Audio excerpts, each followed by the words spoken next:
আসসালামু আলাইকুম। হাসান খালেদ, সভাপতি, বাংলাদেশ তৃণমূল পার্টি, আপনাদের সাথে। দর্শক শ্রোতা, আজকে আপনাদের সাথে যে বিষয়টি নিয়ে কথা বলবো সেটা হলো ঋণ সংক্রান্ত, ঋণ খেলাপি।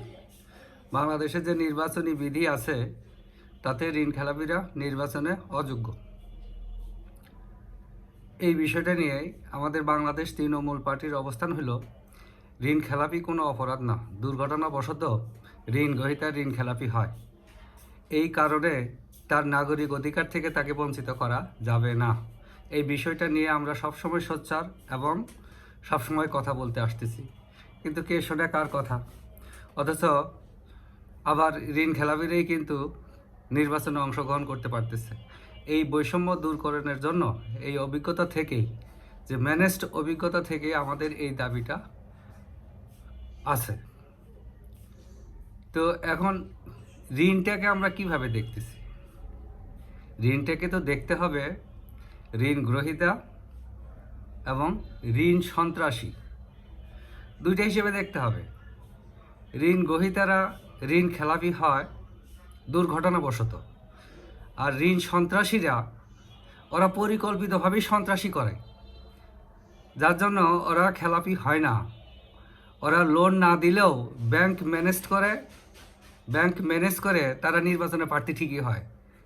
তাদের সিআইবি ক্লিন থাকে বা ব্যাংক এটাকে দাবি করে না, ঋণ খেলাপি হিসেবে তাদেরকে আইডেন্টিফাই করে না, যার জন্য তারা পেয়ে যায়। আবার এবার তো দেখলেনই কিছু ঋণ খেলাপি আছে, নির্বাচন কমিশন মনে কষ্ট নিয়েই তাদের বৈধতা দিয়ে দিল। তো এই বৈধতা বিরুদ্ধে কোনো কোর্ট কাছারি কিন্তু এগিয়ে আসে নাই। কোর্টের তো স্বপ্রণোদিত ক্ষমতা আছে, তাও কিন্তু এগিয়ে আসে নাই। তাহলে এই বৈষম্যমূলক আইনটা আমরা চাই না। যে ঋণ খেলাপির কারণে নির্বাচনে অযোগ্য হবে, এই বিধানটা থাকা সমীচীন না। এবং এই বিধানটা এখন থাকা সভ্যতা লঙ্ঘন, কারণ অসভ্যরা চান্স পেয়ে যায়, সভ্যরা চান্স পায় না। তো এখন আমাদের বক্তব্য হচ্ছে যে ঋণ খেলাপি এবং ঋণ সন্ত্রাসী দুটো ভাগে ভাগ করতে হবে। ঋণ খেলাপিরা যাতে নির্বাচনে অংশগ্রহণের সুযোগ পায়, নাগরিক অধিকার যাতে তাতে থাকে, সেই ব্যবস্থা নিতে হবে। আর ঋণ সন্ত্রাসী তো আমরা বুঝতেই পারতেছি। আমাদের দেখেন তো, নর্মাল চুরি, ডাকাতি, দুর্নীতি, ছিনতাই, এই ছিনতাইয়ের কারণে আমাদের পুলিশ বাহিনী এনাফ ছিল। যখন জঙ্গিপনা শুরু হয়ে গেল, সন্ত্রাসী ব্যাপক আকার ধারণ করলো, তখন কিন্তু আমরা র্যাপ করলাম।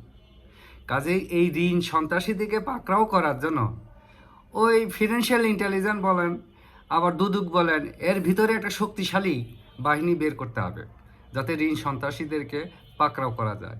এবং এই ঋণ সন্ত্রাসীরা যাতে নির্বাচনে, তারা তো অপরাধী, তারা যাতে যখন আইডেন্টিফাই হয়ে যাবে তারা ঋণ সন্ত্রাসী, তখন তারা নির্বাচনে অংশগ্রহণ করতে পারবে না, এবং এই বিষয় নিয়ে আমাদের কোনো বক্তব্যও থাকবে না।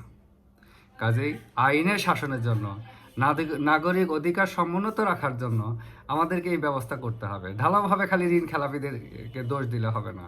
ওরা তো যারা ঋণ সন্ত্রাসী করে, ওরা ঋণ খেলাপি না, তারা ঋণ নিয়ে দিবে না এই চিন্তা করেই ম্যানেজ করে এই টাকাগুলো বের করে নেয় এবং দেশে বিদেশে পাচার করে দেয়।